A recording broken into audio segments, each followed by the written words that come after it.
Now we're going to create the line art and add values. So we're going to create a new file.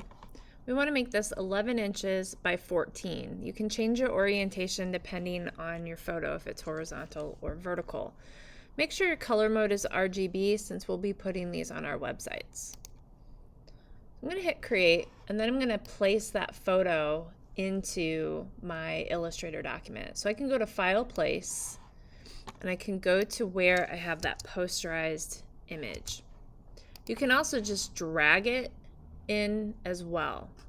I would suggest clicking and dragging so that it fits the artboard, because some of your pictures might be really large and then you'll have to resize it to fit the artboard. It's okay that we're not filling the entire artboard. We can crop that off later, or we might adjust our composition later for this. I want to bring up my layers. So I'm going to go to Window, Layers, and I'm going to lock this layer that has the image on it. I'm going to create a new layer, which is where I'm going to start creating my illustration. I'm going to take my pen tool, my pencil tool, or my shapes tool, and I'm going to start drawing these things. I'm going to start with my pencil tool. Before I start with my pencil tool, I'm going to double click on it.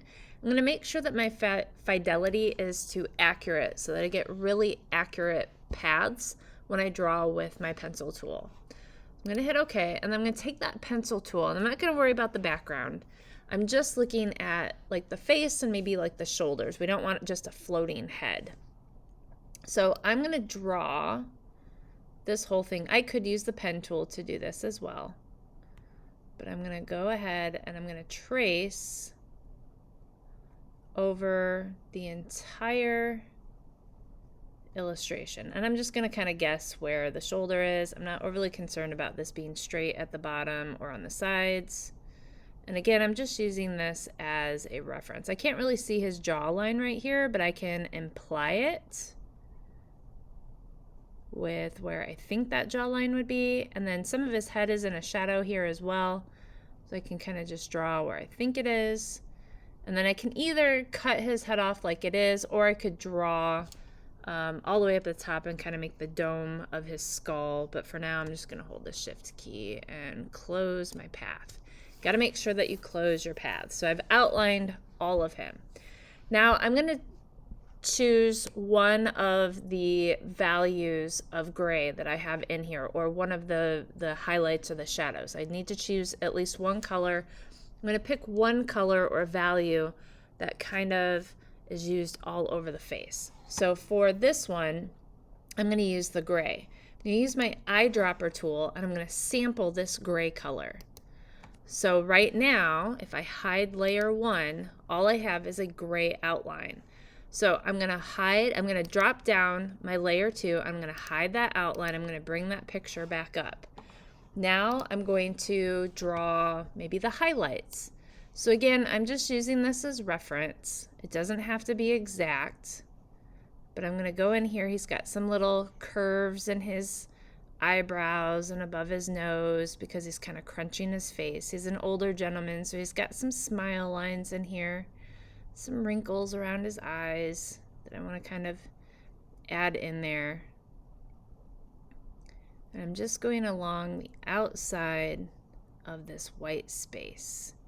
I don't have to go pixel for pixel. I'm just kind of getting an idea of where this is going to go. And then I have his ear here. Oops, I kind of messed that up, but that's all right.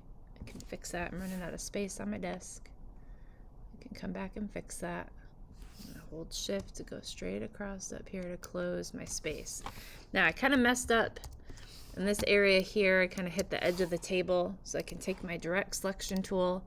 I can take those anchor points and I can move those out here. I can even take my pen tool, and if I hover over, if I hover over an existing line, then I can delete some of these anchor points to smooth out this line a little bit, and then I could come back in here and I can move these anchor points out a little bit. Kind of the same thing here.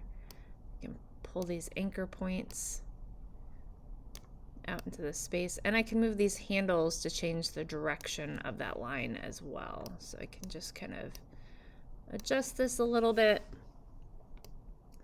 kind of come in here, maybe make a few little adjustments here just to get a little smoother illustration. And then I'm going to use my eyedropper tool and I'm going to fill this with that white value.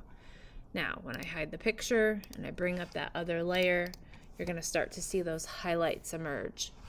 So again, I'm going to hide those. I'm going to bring the picture back up. Now I'm going to do my shadows. So I'm going to come in here. I only have 3 levels.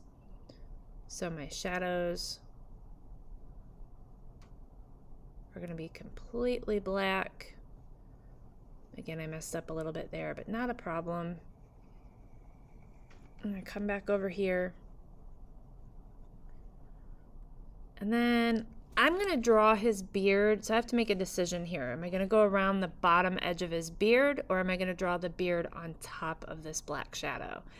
I think what I'm going to do, because I do have a shadow like in his mouth area, I think I'm just going to go ahead and kind of draw this in here. And I'm going to draw the beard on top, I think is what I'm going to do. So sometimes you have to make a few decisions on how you're going to apply that shadow or those values. But what you're hoping to get is that all of that is going to happen in one try. All right, so I'm going to sample this black, and then what you should start to see is that starting to emerge. Now I have to also put some details in there. Now also, if you look over here in this space, you can see that the black didn't quite cover up the gray. So again, I can go in here, whoops, and I can adjust. I can either adjust these anchor points, or what I could also do is if I select that gray, I can take my eraser tool and I can go in here with just a small brush and I can erase around the edge of that. So that I don't see that gray anymore along that edge. So I'm not doing anything to the black. The black is still there. I'm just erasing that gray part that's underneath it. So again, over here, I see a little bit of that gray under here.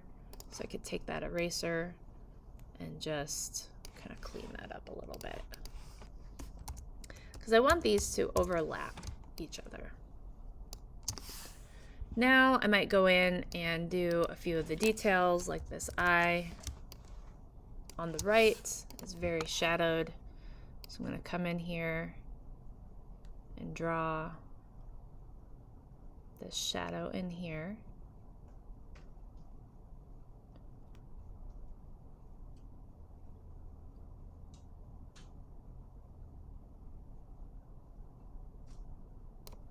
I'm going to sample this color. He's also got this little shadow.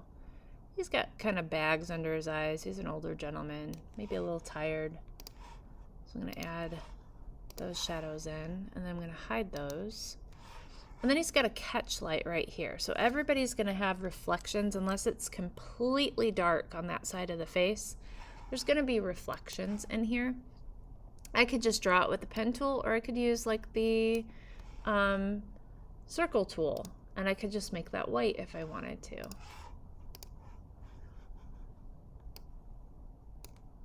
So let's see what happens when we zoom out. So now we're starting to get some of those details in there. So I would continue with some of those details, going in and getting his nostril right here. There's a shadow over here on the side of his nose. There's a highlight right in here. So we continue working on that to build up those layers and move those layers around.